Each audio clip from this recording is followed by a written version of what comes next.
नमस्कार, मैं हूं सिद्धार्थ प्रकाश। बिहार चुनाव के रण में हर तरफ सियासी तीर चल रहे हैं, लेकिन सबसे बड़ा धमाका खुद मुख्यमंत्री नीतीश कुमार के खेमे के अंदर हुआ है। एक ऐसा धमाका जिसकी गूंज नतीजों वाले दिन तक सुनाई देगी। चुनाव के ठीक बीच में नीतीश कुमार ने एक साथ अपनी ही पार्टी के 11 बड़े नेताओं को बाहर का रास्ता दिखा दिया है। ये कोई छोटे मोटे कार्यकर्ता नहीं, बल्कि पूर्व मंत्री, पूर्व विधायक और अपने अपने इलाकों के बाहुबली नेता हैं। तो सवाल यह है कि आखिर जेडीयू में ये बगावत क्यों हुई, और सबसे बड़ा सवाल, ये 11 बागी अब किसका खेल बिगाड़ने वाले हैं, नीतीश कुमार का या फिर विपक्ष का। चलिए आज एक एक सीट का पूरा समीकरण डिकोड करते हैं। तो सबसे पहले ये समझिए कि हुआ क्या। जेडीयू ने एक लिस्ट जारी की और पार्टी के 11 नेताओं को 6 साल के लिए निष्कासित कर दिया। वजह, पार्टी विरोधी गतिविधियां। आसान भाषा में कहें तो ये सभी नेता पार्टी के आधिकारिक उम्मीदवार के खिलाफ ही निर्दलीय चुनाव लड़ रहे थे। जेडीयू का कहना है कि इन्हें बहुत समझाया गया, लेकिन ये नहीं माने। लेकिन सवाल है कि बगावत की नौबत आई ही क्यों? तो इसके पीछे 3 बड़ी वजहें हैं। टिकट का बंटवारा, कई पुराने और जमीनी नेताओं के टिकट काट दिए गए, जिससे वो नाराज हो गए। दूसरा, जनाधार का भ्रम। इनमें से कई नेताओं को लगता है कि वो पार्टी से नहीं बल्कि अपने नाम और काम से जीतते हैं। उन्हें लगा कि निर्दलीय लड़कर भी वो जीत जाएंगे। तीसरा, एनडीए का सीट समीकरण। बीजेपी और जेडीयू के बीच सीटों की अदला बदली में भी कई नेताओं की सीट चली गई, जिसने बगावत की आग में घी का काम किया। कहानी के ये 3 विलन तो आपने जान लिए, लेकिन असली खेल तो अब शुरू हुआ है। इन बागियों ने कई सीटों पर मुकाबले को सीधा नहीं बल्कि त्रिकोणीय बना दिया है। मतलब जेडीयू वर्सेस आरजेडी की लड़ाई में एक तीसरा मजबूत प्लेयर आ गया है, और यह प्लेयर जेडीयू का ही अपना है। चलिए आपको कुछ हॉट सीटों का गणित समझाता हूं, जहां ये बागी एनडीए का पूरा खेल बिगाड़ सकते हैं। पहली सीट बरबीघा। यहां से पूर्व विधायक सुदर्शन कुमार बागी हैं।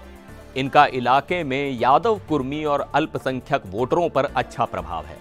जेडीयू का कोर वोट बैंक यही है। सुदर्शन के मैदान में उतरने से जेडीयू का वोट सीधे तौर पर कटेगा और इसका सीधा फायदा आरजेडी उम्मीदवार को मिल सकता है। यहां एनडीए की जीती हुई बाजी फंस गई है।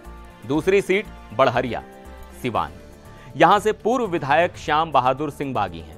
अपनी देसी और साफ सुथरी छवि के लिए जाने जाते हैं। लोग इन्हें पार्टी से ज्यादा व्यक्तिगत तौर पर पसंद करते हैं। इनके निर्दलीय लड़ने से यहां मुकाबला अब जेडीयू वर्सेस आरजेडी नहीं बल्कि बागी वर्सेस जेडीयू वर्सेस आरजेडी हो गया है। जेडीयू के लिए यह सीट बचाना अब लोहे के चने चबाने जैसा है। तीसरी सीट बड़हरा, भोजपुर। यहां से पूर्व एमएलसी रणविजय सिंह मैदान में है। सवर्ण और युवा वोटरों पर इनकी अच्छी पकड़ है। ये वोट पारंपरिक रूप से एनडीए का माना जाता है। रणविजय के लड़ने से एनडीए का वोट बंटेगा और इसका सीधा फायदा आरजेडी लेफ्ट गठबंधन को मिलता दिख रहा है। चौथी सीट वैशाली। यहां से डॉक्टर आशमा परवीन के बागी होने से जेडीयू की महिला और मुस्लिम वोट बैंक की रणनीति को बड़ा झटका लगा है। आशमा परवीन की इन दोनों समुदायों में गहरी पैठ है। उनका काटा हुआ वोट सीधा आरजेडी की झोली में जा सकता है।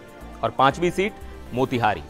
यहां से युवा चेहरे दिव्यांशु भारद्वाज बागी हैं। वो लंबे समय से जमीन पर मेहनत कर रहे थे। उनके निर्दलीय उतरने से बीजेपी जेडीयू का संयुक्त वोट बैंक 2 हिस्सों में बढ़ जाएगा, जिससे मुकाबला बेहद कड़ा हो गया है। ये तो सिर्फ 5 सीटें हैं।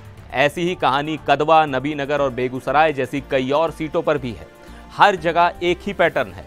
जेडीयू का बागी जेडीयू का ही वोट काटेगा और फायदा सीधा विपक्ष को मिलेगा। तो सवाल उठता है कि नीतीश कुमार ने ये जानते हुए भी इतना बड़ा एक्शन क्यों लिया। दरअसल इस एक एक्शन से नीतीश कुमार ने कई संदेश दिए हैं। पहला, पार्टी में अनुशासन सबसे ऊपर है, बगावत बर्दाश्त नहीं की जाएगी। दूसरा, वो एनडीए के अंदर ये दिखाना चाहते हैं कि संगठन पर उनकी पकड़ कमजोर नहीं हुई है। और तीसरा, शायद जेडीयू अब भविष्य के लिए नए और युवा चेहरों को आगे बढ़ाना चाहती है, इसलिए पुराने और असंतुष्ट नेताओं से पीछा छुड़ा रही है। हालांकि इन बागी नेताओं की राह भी आसान नहीं है। बिना पार्टी सिंबल और संगठन के चुनाव जीतना लगभग नामुमकिन होता है, चाहे आपका व्यक्तिगत प्रभाव कितना ही क्यों ना हो। लेकिन एक बात तो तय है, ये 11 बागी भले ही खुद ना जीतें, लेकिन ये जेडीयू के कई आधिकारिक उम्मीदवारों की हार की पटकथा जरूर लिख सकते हैं। बिहार की चुनावी बिसात पर अब ये अपने ही अपनों के लिए सबसे बड़ा खतरा बन गए हैं। आपको क्या लगता है, क्या नीतीश कुमार का यह फैसला सही है? क्या ये बागी नेता एनडीए को 2025 में भारी पड़ने वाले हैं? अपनी राय हमें कमेंट्स में जरूर बताइएगा। फिर मिलेंगे एक और वीडियो में। देखते रहिए एनडीटीवी इंडिया।